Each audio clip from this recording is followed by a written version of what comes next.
Welcome to Podcasting for Business Owners. I'm your host, Laura McRae, a podcast consultant, educator, and self-confessed podcast nerd. If you're thinking of launching a podcast or want to grow the one you have, you're in the right place. Hold on to your headphones and let's go. Welcome to another episode of Podcasting for Business Owners, supporting you to launch and grow your podcast. I'm Laura, your host. In today's episode, I'm answering the question, what makes a good podcaster? Whether you're just starting out or looking to improve, you'll want to stay tuned as we run through the essential qualities and practices that set successful podcasters apart. From setting realistic goals and timelines to maintaining consistency and authenticity. So why should you stay tuned? Because understanding what makes a good podcaster could be the key to your own podcasting success. First up, we're going to talk about patience. Patience is key when it comes to podcasting. As mentioned in episode 3 when we spoke about goals, podcasting is a marathon, not a sprint. Success with your podcast won't come overnight. You've got to be in it for the long game. It's in total contrast from social media. So with social media, you can go viral overnight with just one post. It's not like that with podcasting. People need to find your podcast, listen to a few episodes, and learn to know, like, and trust you. And I'll be honest with you, it can take 2 to 3 years to make any significant money out of your podcast. So you need to set realistic goals and timelines for your podcast growth. So you may want 10,000 downloads per episode and you want to make 6 figures with your podcast. If these are the only goals you're setting yourself up for disappointment. For example, every Olympic athlete wants a gold medal, but only a few achieve it. It's not the goal that sets them apart, it's the actions they take.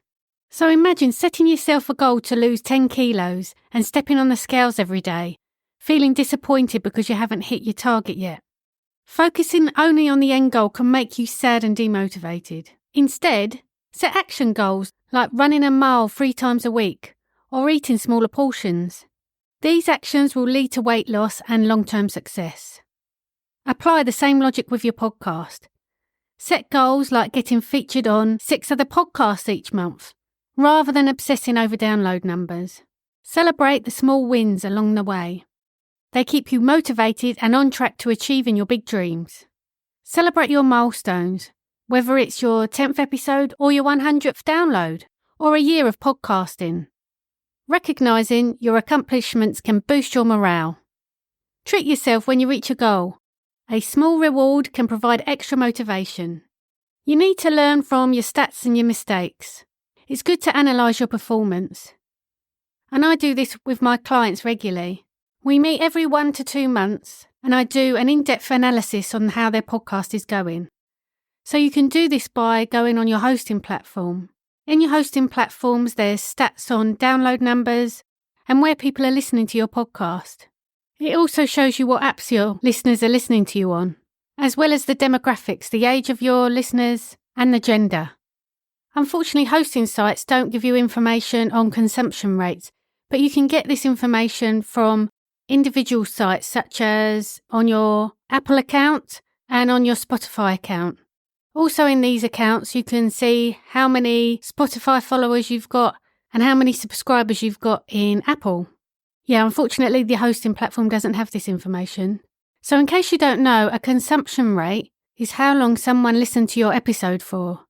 So if it's 100%, obviously the listeners listen to the whole episode, which is amazing. But if it's, for example, 70% and it's consistently around 70%, go back to those episodes and see what you were talking about and why you think they may have dropped off. Or maybe the episode was just too long. In that case, it might be worth you creating shorter episodes and giving those a go. Because it's important to give your listener what they want. So if they're dropping off at 70%, that's okay. If it's a long episode, say an hour long. But if they're dropping off at 70% and your episode's only 10 minutes, that's not really great. They're only listening to about 7 minutes of your episode. So maybe the content isn't resonating with them. There could be numerous factors as to why they're dropping off. But unless you look at your statistics, you're never going to know. So it's good to just keep on top of your analytics so that you can continually improve your content. You can also look at episodes and see what content your listeners really like. If there's specific topics that you find you've got greater downloads for, then you know that this is a topic your listeners are really interested in. So it's good to always try and improve your podcast so that it's of high quality and it's reaching your audience. To be a great podcaster, you need to be consistent and you need to be dedicated. You need to have a consistent publishing schedule. Being consistent builds listener trust and loyalty. If you release an episode every week at a certain time, you're going to be fitting into your listeners' weekly schedule. If you drop off and stop releasing episodes, people might start listening to other podcasts and forget all about you. It's okay to take a break if you're feeling overwhelmed or if you're going on holiday or whatever, but just make sure you tell your audience, don't leave them hanging, because they'll lose trust in you. It takes a lot of commitment to produce a high-quality podcast. I know a lot of people don't do editing, but I do think it's really important to do editing. Yes, it can be time-consuming, but it really is worth it. I don't think it's fair on your listeners, or if you're having a guest on your show, it's not fair on your guest to release a podcast episode that's not been edited. So when I have guests on my show, I say to them at the beginning, don't worry if you stumble or make a mistake, I'll just edit it out, which makes them feel more comfortable throughout the interview. And they don't want to sound silly leaving all their ums and ahs, and when they start repeating themselves or going off track, they don't want that in there. They also want to sound professional. And you don't want to bore your listener with all that irrelevant information either.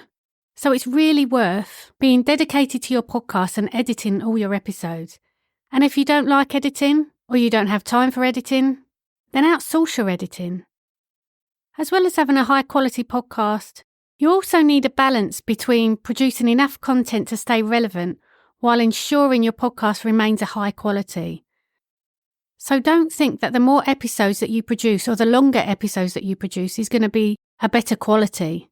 I'm going to give you an example. There's a podcast I really love, and I've been a follower of that show for a couple of years. She was bringing episodes out once a week, and then it turned to twice a week, and then it turned to a daily podcast. And I'll be totally honest with you, I preferred it when it was a weekly episode. Because I found with the weekly episodes, she was really targeted in her message, and they were all really high quality podcast episodes.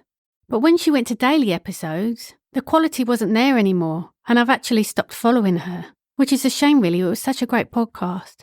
But having more doesn't mean it's going to be better quality. Just think of your ideal listener. What would they like? And also for me, when she started dropping so many episodes, I haven't got time to listen to that many episodes. Her podcast didn't fit into my schedule anymore. It was too overwhelming. So bear that in mind too. It's so important that you're passionate about the topic that you talk about on your podcast. You need to have a genuine interest in the subject that you're talking about, because this will give you an energetic delivery and retain your audience.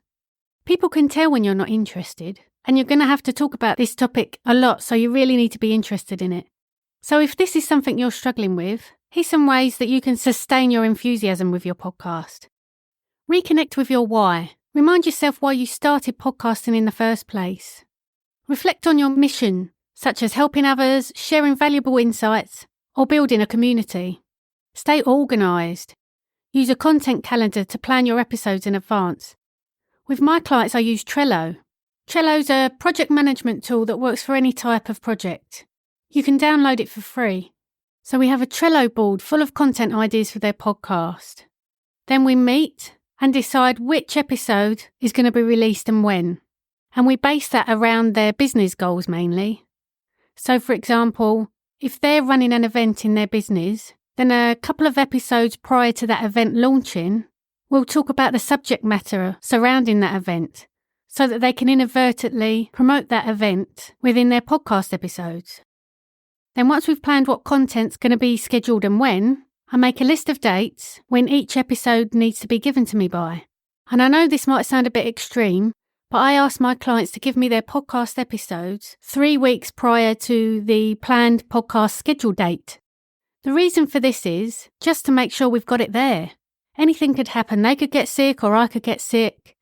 And just by having it 3 weeks before, we're less likely to ever miss a podcast episode being scheduled. And then once I've got this episode in, I'll edit it, give it back to the client and give them a deadline of when I need their amends or approval by. And then I make those amends, and then the episodes get scheduled. And there's dates on everything, so my clients and I know where we are with each episode.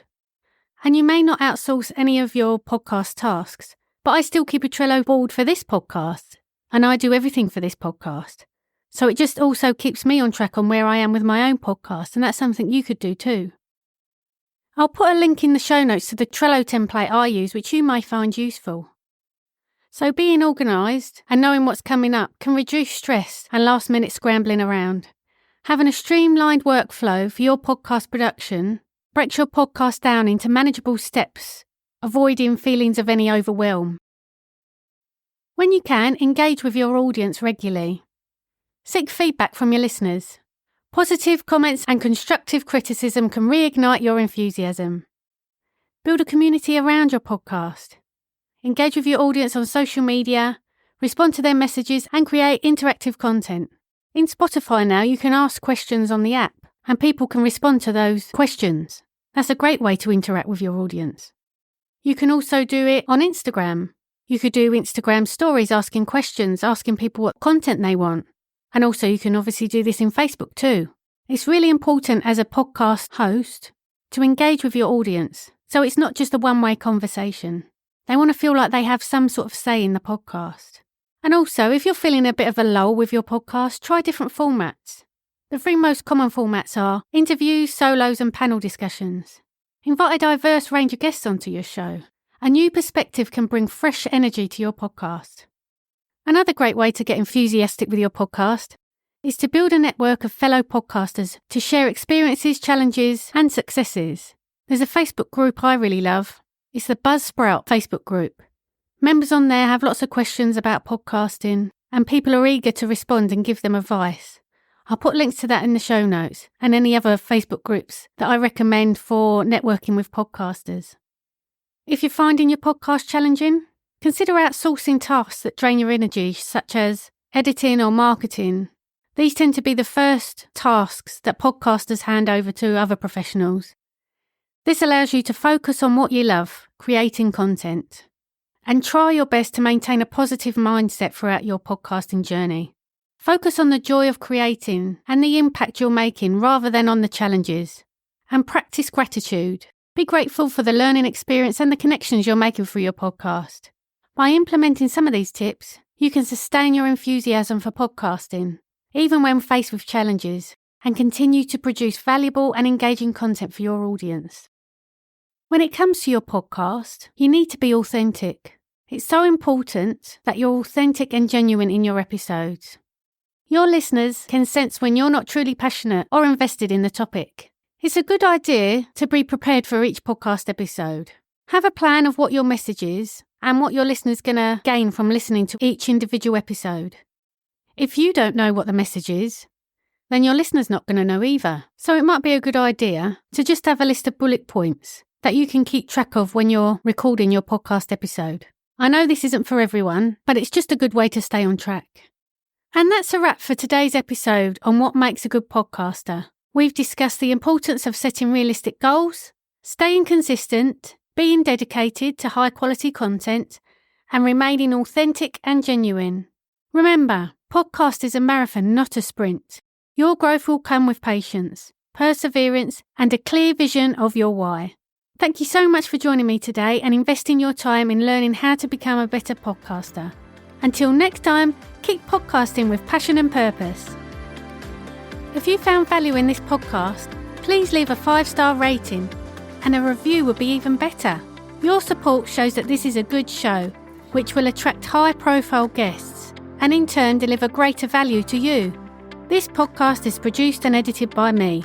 Don't waste your time on editing. Let me help you with your podcast. Check out the links in the show notes to get in touch.